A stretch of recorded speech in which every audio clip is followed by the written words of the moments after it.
Shelley Dorval and Wanda Mitchell engage in a tense conversation about Shelley's influence on Wanda's daughter, Yvette, who had been contemplating terminating her pregnancy. Wanda confronts Shelley, accusing her of overstepping boundaries and inserting herself into a deeply personal decision. Shelley defends her actions, explaining that she was only trying to support Yvette during a difficult time. Despite their differing perspectives, Wanda makes it clear that she will stand by Yvette no matter what, but she demands that Shelley stay away from her daughter moving forward.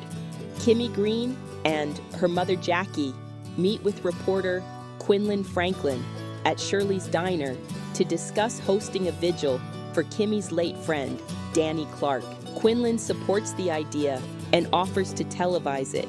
Noting the growing attention on Danny's case through social media, Kimmy believes keeping Danny's story alive will help push for justice, but Jackie insists on letting the police do their job, cautioning her daughter against making assumptions about who is responsible. Jackie privately warns Quinlan against putting Kimmy in harm's way, particularly given Quinlan's past with Brandon.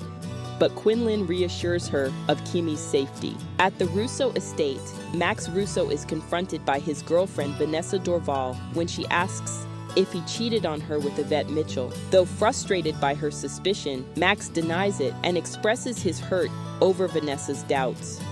Their strained relationship leads to a tense exchange about trust, change, and their future. Vanessa warns that their ongoing issues could end their relationship if they don't work through them, leaving Max to reflect on her concerns. Meanwhile, Shelley Dorval reveals to her husband Jeremiah and father-in-law Raymond that Yvette Mitchell is pregnant. She explains how she convinced Yvette to reconsider terminating the pregnancy, despite Wanda Mitchell's opposition. Shelley shares her desire to build a home for struggling expectant mothers, inspired by her faith and belief in helping those in need. At the Mitchell estate, Yvette informs her father Udell that she has decided to keep her baby, as Wanda begrudgingly credits Shelley's support. While Yvette assures them it was her decision, Wanda remains upset with Shelley's involvement and forbids Yvette from speaking to her again. Udell and Wanda pledge to support Yvette as she navigates her new reality, though Wanda continues to worry about the challenges ahead. At the high school,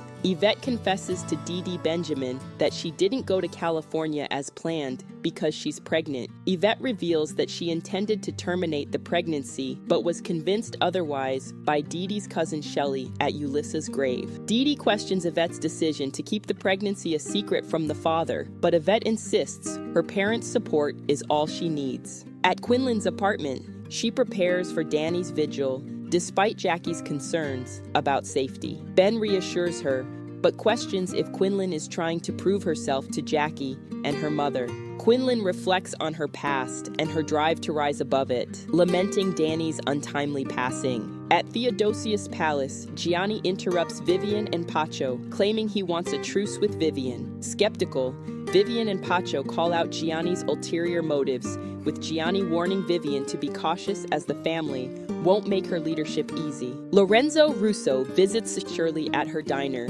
expressing regret over missing years with their daughter Vivian. Shirley defends her decision to keep Vivian away from the Russo family, prioritizing her daughter's well-being over Lorenzo's feelings. Their conversation is cut short when Shirley's husband, Isaac, arrives and Lorenzo departs, leaving Shirley resolved to protect Vivian at all costs. Harley Drake confronts Vivian at Russo Jewelers, accusing her of making an enemy out of her by humiliating her son Alan. The conversation quickly escalates as Harley criticizes Vivian's rise to CEO, arguing she isn't a legitimate Russo, while Vivian defends her position, claiming Alan lacks the capability to lead. Tempers flare, leading to a physical altercation until Alan intervenes, promising his mother that he and Clarice are working on a plan to oust Vivian. At the Dorval estate, Vanessa admits to her mother Shelley and cousin Dee Dee about telling Max about the pregnancy, sparking disappointment from Dee Dee. Shelley shifts focus to Yvette's challenges as a young mother,